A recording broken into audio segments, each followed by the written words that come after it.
All right, everyone, welcome back to episode now 11. Can you believe this, Trevor? We just started this a couple weeks ago, it's episode 11. And today we have the pleasure of continuing the conversation with Trevor's wonderful daughter, Jade. And today what we'd like to do is focus on more specifically on how fathers wound the hearts of their children. So Trevor, I'll let you take it away.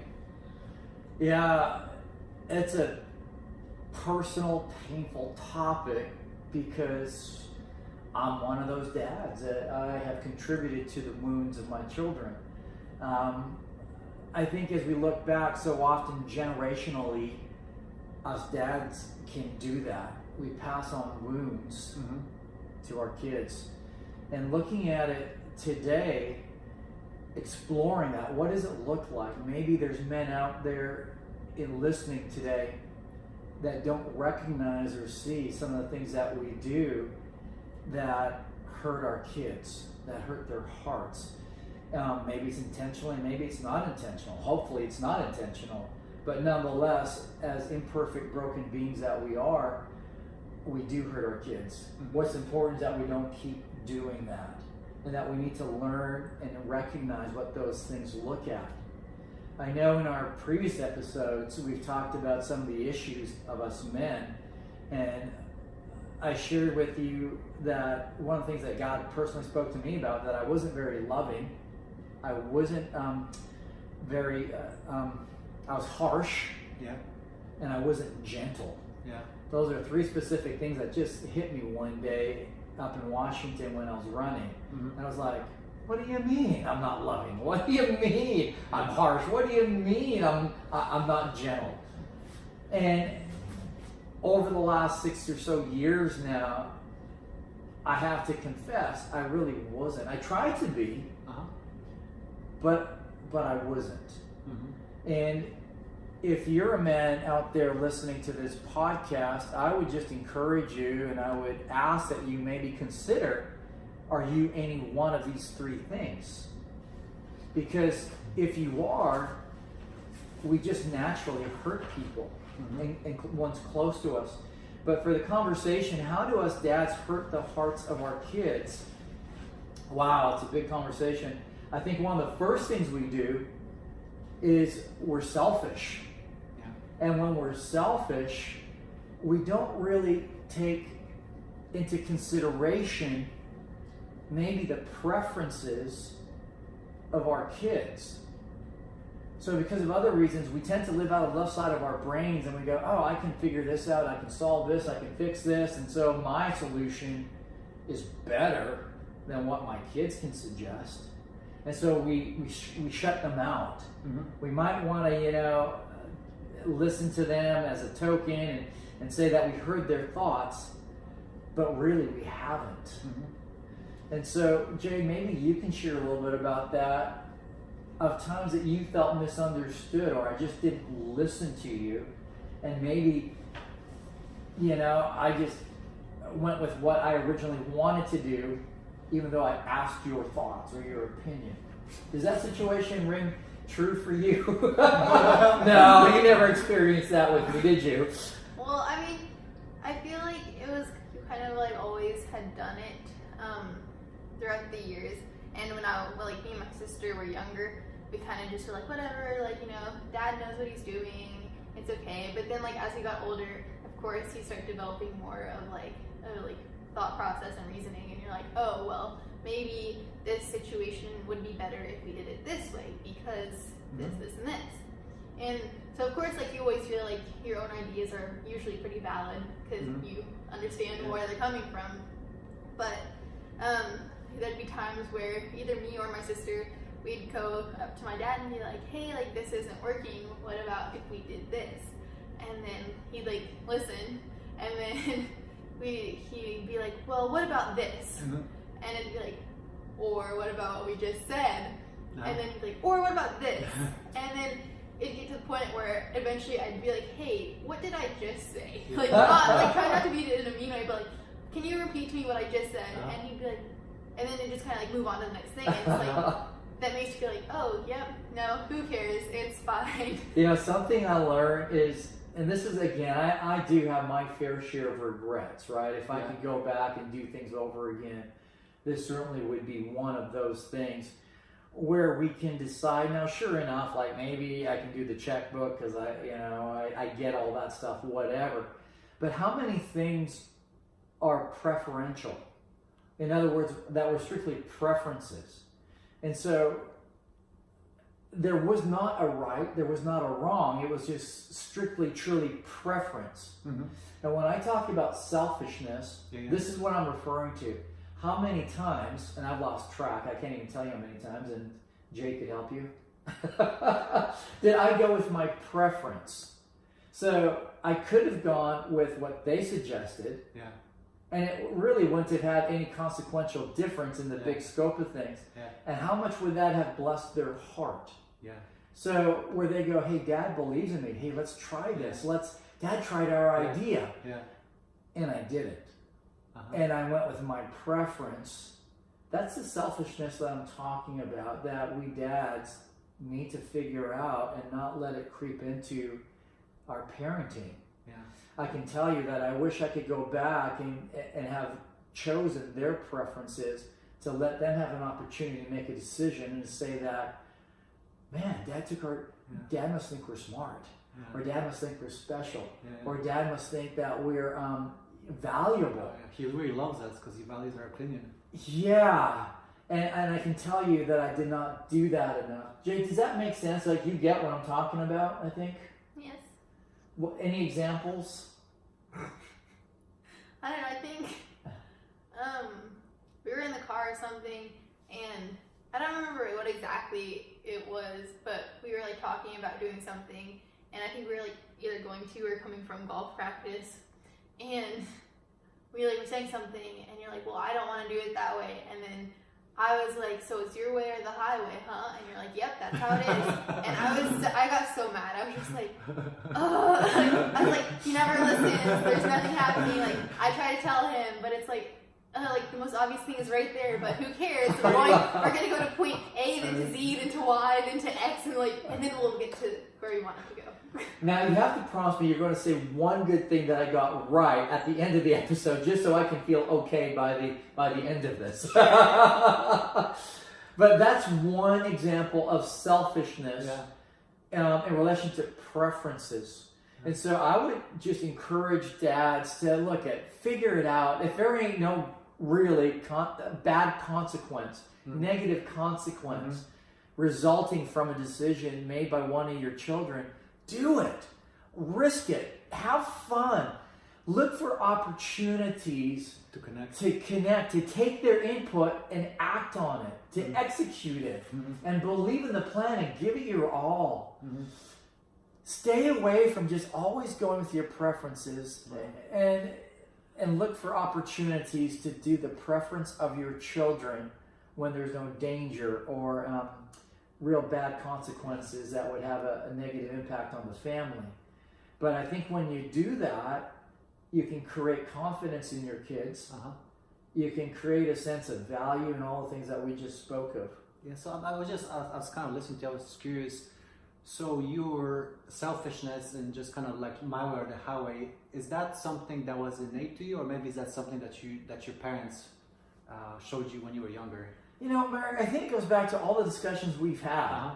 It goes back to insecurity. All right. I think if we trace everything back to the root, or to the seed even, insecurity, I know better, I need to know better, I'm the man, I'm smart, I can deal with it, I just have a better solution. So if you were to take your kids' advice, who basically say that, hey, I'm not being man enough or strong enough, or I'm just not being a leader of the family. Yeah, and to be honest with you, I think it's more of a combination of insecurity and selfishness. Just a terrible combination. But we as men, we wrestle with it until life happens and we get the crap beat out of us emotionally, and we go, what the heck happened? And then we look at our souls, we look at our lives, and we go, oh, I guess God was right. I didn't know how to love. I was harsh, and I had no idea what gentleness is. I had no clue until that moment in life happens. Hopefully it doesn't last too long. For me, it was 3.5 years. And we go, oh my goodness, this was me.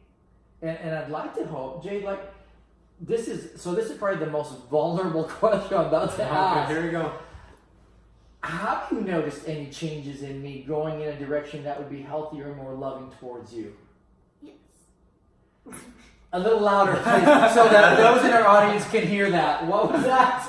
Yes. Wow. You have a witness. Thank you.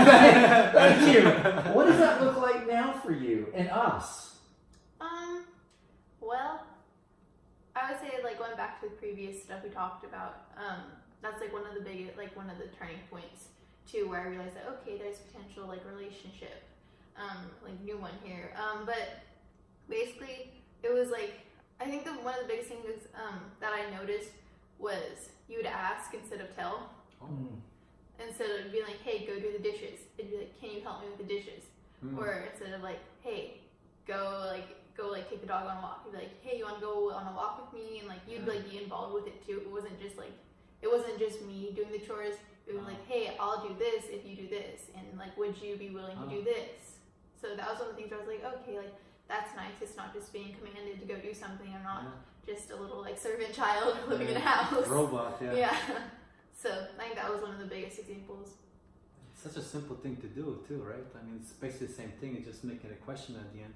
But something that I've learned is, and maybe a lot of guys have already figured this out, I was way too left brain literal and too black and white. I didn't understand the tenderness of a daughter's heart, and even a son's heart. I don't have any sons, I'm just daughters, but the tenderness of a child's heart, of a daughter's heart, and me being like, I just grew up, you know what it was like. You played sports, you were, Army Ranger, airborne dude, and we took commands, and everything was left brain, and it's got to happen this way, we got to execute, and I kind of was like that just by playing sports. The coach yells at you, you're going to do push-ups, he's going to call you certain things, he's going to tell you, he doesn't even ask how you feel. So, as a dad, as a male that was insecure, well, this must be manhood. This is the way it is, and it's black and white, and we're going to conquer, and we're going to execute. And when we do that as men, I think we hurt our kids' hearts. We shut them down. I think we communicate that your feelings aren't valid, and that your feelings, I really don't care about your feelings ultimately. And we hurt and we wound our children when we don't listen to their heart. And Jade, again, what are some examples that you could communicate of things that I did, and then hopefully some things that I'm doing better now as a dad? Well, I think you're getting better at listening, which is good. Because like, back to the like my way or the highway thing, it's like more of like, okay, like, he'll listen. There'll still be times where it's like, can you repeat what I just said? And it's like, no. But it's getting better. And like, I think there's a more like, it's more comfortable for me to like question it and just be like, hey, what about this way? Because like, I'll realize that maybe like my opinion will be valued, like, or like we'll take that route. And another way that I can just share from my shortcomings was that, and it stems from what we just talked about, the harshness, right? That black and white, my way, highway, however you want to word it, that harshness. But to learn gentleness, I think that is so valuable. Sometimes we're just rushing through our day, or we had a bad day, whatever it is. But to still take time and cognizance of being gentle with our kids. Sometimes, we need to be disciplinarians, but I can just tell you, I was way too much of a disciplinarian and did not exercise a lot of gentleness, tenderness, or kindness, and listening to their hearts, because sometimes I'm having troubles expressing myself at 50 years old and trying to use the right words, right? How can a little person, a little child, a 13-year-old girl, how is it that we expect them to use words to express their feelings accurately when we, as their parents, maybe in our 30s or 40s, can't even do that successfully yet. And so something that I encourage younger parents to do is, how do we listen to the heart of our children, and maybe not necessarily the words, because they might be struggling for the right words. But what is that they're trying to communicate from their heart? And are we giving them space and the leeway to try to do that before just jumping to a conclusion, going back into left brain militant, black and white mode and shutting them down? Does that make sense, Jade? You get what I'm talking about. I'm pretty sure you do, because you experienced it with me, didn't you? What would that look like now? Or what did it look like then? Is it getting better? Was it looking like now? What are your thoughts? I don't know. I mean, I guess you're willing to see more like than one way, which is good. And I think, I don't know, one of the biggest things also I've noticed is that like you're willing to do things yourself that like you normally wouldn't do, like for other people. Like it's not just like, oh, I'm gonna go to my workshop and work on this new wood project I'm doing, but it's like, oh, let me cook dinner because my wife is gonna come home late from her work or her shift at the hospital. And so that was kind of nice to see, because that's kind of like willing to do something that you normally might not enjoy doing, but for like someone else's like benefit. The whole insecurity thing that leads to selfishness, right? It just keeps coming back to that, doesn't it? And when we start addressing that, we start seeing other people, I don't know how to express it, but we start caring for other people and finding ways that would minister or bless them or show love to them. But when we're insecure, it's always about me, like making me feel better about myself. And that's just never a good thing. It breaks apart relationships. Like I can say that in my first marriage, I was always looking for my ex-wife to validate me. Like that's broken, and that's on me. It's not sustainable. And so many men have experienced this until we start realizing, man, Christ is sufficient for me. My identity's in Him. And as we start growing in that, I actually get pleasure out of trying to bless my daughters or my wife. Even my dog. Very loving dog, by the way. Thank you. Yes, she is. But how do we love people? But we are hindered when we are selfish. When that insecurity leads to selfishness, we're hindered on loving well. Not only do we shut down ourselves, but we cause other people to shut down. Versus if you open up, if you put yourself in that service mode, anticipate other people's needs. Not only people like that and enjoy that, but they respond to that, and it kind of starts having life of its own and feed on itself. And so how do we wound the hearts of our children? Really, again, stems from selfishness that leads from insecurity, because everything is about us. But when we get to the point of caring for our kids and listening to their hearts and listening to their thoughts or feelings, that is so important. The other thing is when we reward the result, not the journey. In other words, when we start creating value in our kids by their achievements, that was another terrible thing we did. And I'll just confess, and Jade can talk on behalf of her sister, I was terrible at this with my eldest daughter, Emily, with golf. Like we talked a little bit about that. I didn't build her up in her tenacity and her perseverance of trying to become a better golfer. It was, at the end of the day, being truthful, it was results oriented. And if she performed well, hey, great. If she didn't, man, it was, you need to do this and this and this. And man, I just regret that. Like a true regret in its purest definition. It's a pure regret that I have with my eldest daughter. But when we put on our kids that your identity and your values wrapped up and tied into your results, we create in our kids, what we call a fixed mindset, mindset. That book, it was really good, versus a growth mindset where we value the journey and the risk to fail, that we can learn from our failures. And I wish I could go back, especially with my eldest daughter. Like I keep saying, Jade, to some degree, had a better dad than her older sister. As we go through life and life kicks the crap out of us, we hopefully come a little better. And I think my eldest daughter had it even harder. I was much more harsh with her. And I think as a result, she put a lot of her identity in her results. And so we're hopefully working through that. So, yeah, that's just another way we injure our kids. It's so important for them to know that they're valued simply because they're your child. Has nothing to do with their grades, right. Has nothing to do with their performance on the court or the golf course or whatever, or their musician, what chair they sit in during orchestra. Zero, has nothing to do with that. Mm-hmm. But your child is loved simply because they're your child.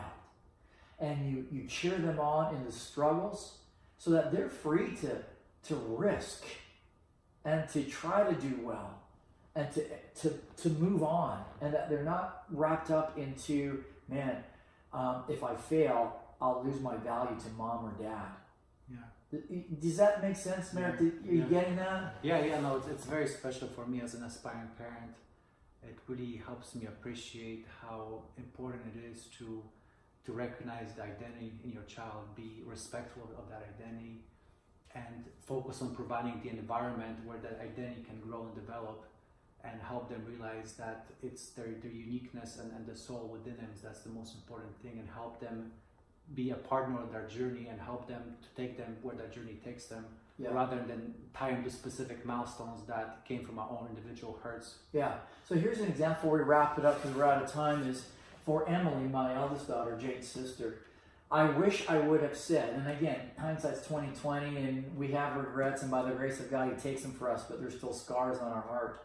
I wish, for example, so that guys listening to this can get this, I wish I would have said, Emily, I'm so proud that you took another swing. Versus, Emily, you went past parallel on top of your backswing and your weight shift and all this other stuff. I wish I would have just encouraged her in the journey of swinging the golf club versus the technicality of swinging a golf club. Yeah. And just cheered her on. Yeah. In the pursuit and the risk of failing, but the journey. How do we just improve? Yeah. But not the other stuff. She didn't need to hear that from me. Feed her with your love rather than beat her down with your fears. Yeah, this guy named Garth Froese, the client that I was talking to earlier, he told this to me, and I don't know if he even remembers it. He says, sometimes, Trevor, you just need to put on a cheerleading outfit, wear the pom-poms, and become your kids' biggest cheerleaders. Yeah. And I wish I would have done that more, Merrick. So how do we hurt our kids' hearts? By being critical and trying to fix everything and not listening to their. What we need to do is listen to their heart, be their cheerleader, and be gentle and not harsh. Well, thank you very much, Trevor. Thank you very much, Jade, for being so open. I learned a ton. This has been an immensely valuable experience for me, and I hope our listeners got a lot of it as well. So, guys, thank you for your time. God bless, and talk to you soon. Hey, thanks, Merrick.